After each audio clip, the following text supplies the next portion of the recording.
एक समय की बात है। सिल्वरवुड जंगल के हृदय में एक छिपा हुआ गांव था।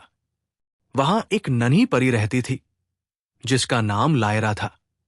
उसका गांव चांद की हल्की रोशनी में चमकता रहता था क्योंकि गांव के बीचों बीच चांद का रत्न रखा था।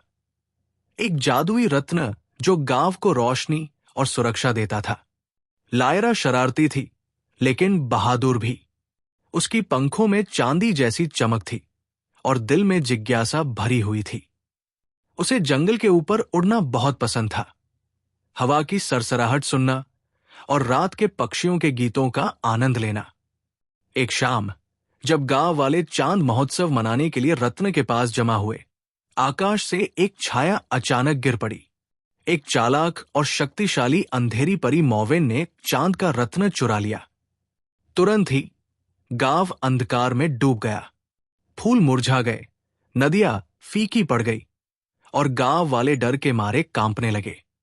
बुजुर्गों ने सभा बुलाई और कहा, केवल एक बहादुर दिल ही रत्न वापस ला सकता है। कौन जाएगा? लायरा ने कदम बढ़ाया। उसके पंख कांप रहे थे लेकिन उसका साहस चमक रहा था। मैं जाऊंगी, उसने धीरे से कहा। एक छोटा सा झोला, जादुई धूल, एक लालटेन और जंगल का नक्शा लेकर लायरा अपनी यात्रा पर निकल पड़ी।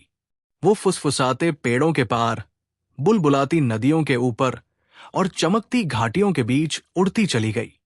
जल्द ही वो शैडो वैली पहुंची, मॉवेन का घर। वहां का अंधकार डरावना था। पेड़ मुड़ मुड़ कर खड़े थे और लाल चमकती आंखें अंधेरे से झांक रही थी। लायरा के दिल में डर बैठ गया, लेकिन उसने अपने दोस्तों और गांव की रोशनी को याद किया। उसे आगे बढ़ना ही था। अपनी चतुराई से लायरा ने चमकती धूल का रास्ता बनाकर मॉर्विन की छाया जीवों को भटकाया। वो धीरे धीरे उस गुफा के पास पहुंची जहां चांद का रत्न मंद प्रकाश में चमक रहा था। तभी मॉर्विन प्रकट हुआ।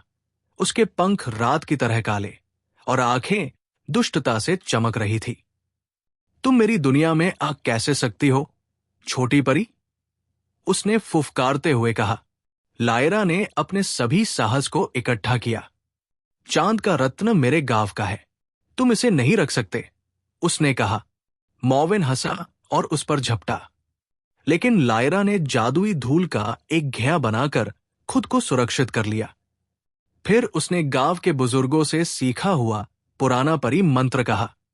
रत्न चमक उठा और धीरे धीरे उसके हाथों में आ गया। रत्न को सुरक्षित कर लायरा तेजी से बाहर उड़ पड़ी। मॉवेन ने उसे रोकने की कोशिश की, लेकिन रत्न की रोशनी उसके पंखों के हर झपक में और भी तेज होती गई। अंत में लायरा अपने गांव लौट आई। जैसे ही उसने रत्न को अपनी जगह पर रखा, रोशनी और गर्माहट लौट आई। फूल खिले, नदियां चमक उठीं और गांव वाले अपनी हीरों का जयकारा लगाने लगे। लायरा मुस्कुराई, समझ गई कि सबसे छोटी परी भी बड़े काम कर सकती है जब वो बहादुर, चतुर और दयालु हो।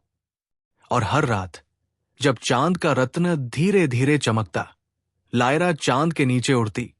उसके पंख उसी रोशनी की तरह चमकते जो उसने इतनी मेहनत से वापस लाई थी।